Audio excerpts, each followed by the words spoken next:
বন্ধুগণ, জুলাই গণঅভ্যুত্থানের আজকে একটা বছর পূর্ত হয়েছে, কিন্তু আজকে একটা বছর পরে এসে আমাদেরকে হিসাব করাতে হচ্ছে আমরা কি চেয়েছিলাম আর কি পাইলাম। এই যে 2000 মানুষ জীবন দিয়েছে, এতগুলো মানুষ বন্ধুত্ব আত্মবরণ করেছে, এতগুলো মানুষের কুরবানির উপর দাঁড়িয়ে আমরা কি পাইলাম। আজকে একটা বছর পরেও রাষ্ট্রের পক্ষ থেকে এখনো পর্যন্ত আমাদের যে জুলাইয়ের স্বীকৃতি, সেই স্বীকৃতি পাইলাম না। আমরা জুলাইতে কি করেছি? আন্দোলন করেছি নাকি হাঙ্গামা গ্যাঞ্জাম করেছি? এই প্রশ্ন উত্তরও পাইলাম না আমরা এখন পর্যন্ত। আজকে আমরা জুলাইতে আমরা বলছি গণঅভ্যুত্থান, আমরা বলছি বিপ্লব, কিন্তু আজ থেকে 50 বছর পরে গিয়ে আমাদেরকে এই জন্য ধরা হবে তোমরা জুলাইতে ঝামেলা করেছিলে, তোমরা জুলাইতে রাষ্ট্রদ্রোহী কার্যক্রম করেছিলে, এই বলে আমাদেরকে ধরা হবে। তার চাইতেও বড় কথা, এতগুলো মানুষ জীবন দিয়েছে, তাদের আমরা স্বীকৃতি কোথায়? তারা জীবন কেন দিয়েছে? তাদের জীবন কেমনি বৃথা যাবে? আমরা কি এটা মেনে নেব কোনোদিন? আমরা জুলাই ঐক্য থাকতে, জুলাই ঐক্য সক্রিয় থাকতে, জুলাই রসাত্মক বিপ্লবকে পরিপূর্ণ বিপ্লব রূপান্তর করতে যা করা প্রয়োজন ইনশাআল্লাহ জুলাই ঐক্য করবে। আজকে সমাবেশ থেকে, আজকের মার্চ পর জুলাই মাস থেকে আমরা বলতে চাই, আমরা জুলাইকে আবারও পুনরুজ্জীবিত করতে যা কিছু করা প্রয়োজন আমাদের সক্ষমতা আমরা করব।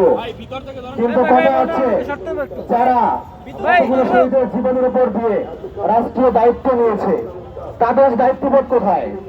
আজকে আমরা দেখতে পাই সরকারের কিছু কিছু উপদেষ্টা ফেসবুকে লাল ফটো শেয়ার করছে, অর্থাৎ তারা লাল ফটো শেয়ার করার মাধ্যমেই জুলাই সম্পর্কে আবেগ প্রকাশ করছে, কিন্তু তারা দায়িত্বপ্রাপ্ত।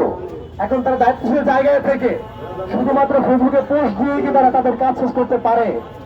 আজকে একটা বছর পার হয়ে যাওয়ার পরেও জুলাই ঘোষণাপত্র, আমাদের যে মৌলিক চাওয়া পাওয়া, গণহত্যার বিচার কিছুই করতে পারে নাই, মৌলিক সংস্কার কিছুই করতে পারে নাই। তাহলে এই ইন্ডিয়ান আমরা কি করব? আমরা জানি ইন্ডিয়ান শুরু থেকে চেষ্টা করেছিল, কিন্তু প্রতিমধ্যে তারা সুশীল মাদার বোর্ডের পাল্লায় পড়ে তারা তাদের পথ হারিয়েছে। তারা এখন সুশীলতার ভোট মাথায় চেপে তারা পথ হারিয়েছে, তারা এখন জুলাই থেকে বহু দূরে সরে গিয়েছে। তার জন্য এখনো দেখতে হয়, এত বড় একটা গণঅভ্যুত্থান হওয়ার পরেও এখনো দেশে যে আগের মতো যে অন্যায় অনাচার চলছিল সেটা এখনো চলছে, যে পূর্বের সিস্টেম সেই সিস্টেম এখনো বহাল আছে, যে হাসিনার সন্তানেরা, হাসিনার সেট আপ সেটা এখনো বহাল আছে। ইন্টারনেট একটা বছরে আমাদের যে মৌলিক বিষয়গুলা তার কোনোটাই কাজ করতে পারে নাই। এই জন্য আসলে ইন্ডিয়ান লজ্জিত হওয়া উচিত, শুধুমাত্র লজ্জিত নয়, এখান থেকে শিক্ষাও নেওয়া উচিত। একটা বছর হয়ে যাওয়ার পরেও কিছুই বাস্তবায়ন করতে পারে নাই, আর হয়তো অল্প কিছুদিন আছে।